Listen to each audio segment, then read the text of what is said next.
विरमगाम गोमाता को राष्ट्रमाता घोषित करने की उठी मांग। भव्य रैली के बाद तहसीलदार को सौंपा ज्ञापन। गोमाता के प्रति अटूट आस्था और श्रद्धा के साथ विरमगाम शहर में गो भक्तों द्वारा एक विशाल और महत्वपूर्ण अभियान की शुरुआत की गई। गो सम्मान आह्वान अभियान के अंतर्गत गो माता को राष्ट्रमाता का दर्जा देने की मुख्य मांग के साथ एक भव्य रैली का आयोजन किया गया।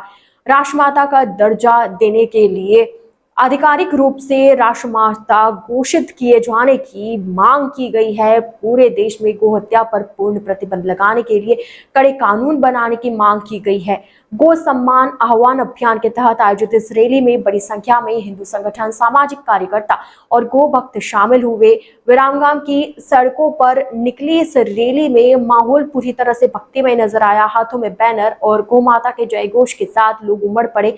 इस आयोजन के माध्यम से सरकार तक गो भक्तों की आवाज पहुंचाने का प्रयास किया गया।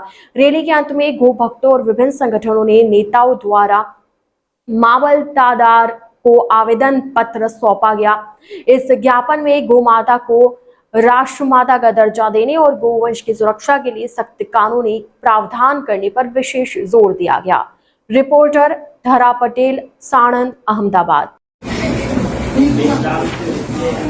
अपील है कि गौ माता ने राष्ट्रमाता बनाववा અને ગૌ માતાને જે આ હત્યા છે એ બંધ કરે, બરોબર છે, અને એના માટે કોઈ સારા એવા નિયમો અને ધારા ધોરણો બને, બરોબર છે, અને અમારી લાગણીને એક સન્માન મળે, બરોબર છે। એ બધી આપ વડાપ્રધાનજી છે, રાજ્યપાલજી છે, મુખ્યમંત્રી છે, એ બધાને અમારા વતી આપ આગળ એક રજૂઆત કરો એવી અમારી ચોક્કસ સાહેબ, તમારા ઉપર ભરોસો છે।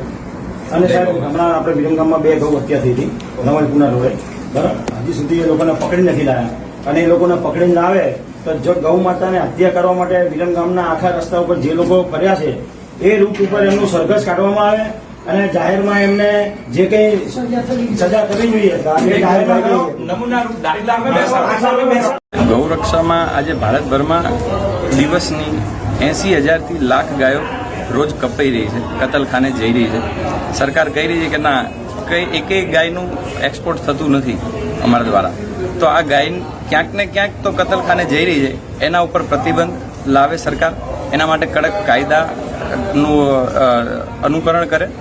બીજી વસ્તુ છે કે ગૌને માતાને રાષ્ટ્રમાતા બનાવવાની અમારી દરેક ગૌરક્ષકોની એક માંગણી છે સરકાર પાસે, અને આ એક આવેદનપત્ર નહીં પણ એક પ્રાર્થના પત્ર છે સરકારને કે બધા વતી અમારી અપીલ છે કે જે ગુજરાત રાજ્યમાં દરેક તાલુકામાં 7 મેના રોજ 10 વાગ્યે બધા જ મામલતદાર સાહેબને અમારી રજૂઆત પહોંચી છે, અને એક 4 ચરણ સુધી અમારું આ એક કાર્યક્રમ છે કે દર ચરણમાં અમે સરકારશ્રીને અપીલ કરીશું અને હિન્દુઓની જે લાગણી દુભાઈ રહી છે એને સન્માન મળે એવી અમારી સરકારશ્રીને અપીલ છે।